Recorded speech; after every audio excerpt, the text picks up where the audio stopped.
Hi guys, I'm 𝗬𝗵𝘁 from Website Skills. In this video, we're going to see how you can add a site title and tagline to your website. First, let's see what is a site title and tagline. Let's look at the site, which we've created.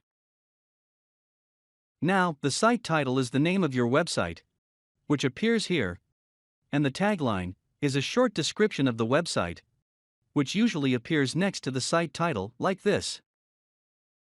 Now, you can see this site has a default site title and tagline.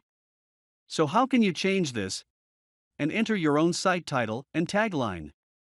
Let's see how you can do that. To change the site title and tagline of your site, first, let's go to our dashboard. And then go to Settings. And click General. It will take you to this page. This is where you can change the title and tagline of your site.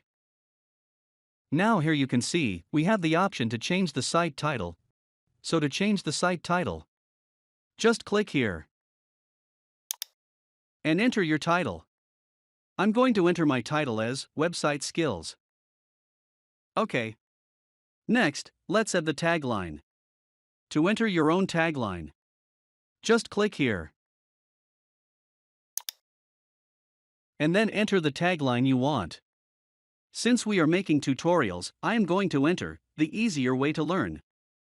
Okay, so once you have entered your tagline, to save the changes, just scroll down and then click Save Changes. Now the title and tagline of your site will be changed. So now if we go to our site and click Refresh, you can see, we have got a site title and tagline. So that's it guys, this is how you can change the title and tagline of your website. So, thanks for watching. I'll see you in the next video.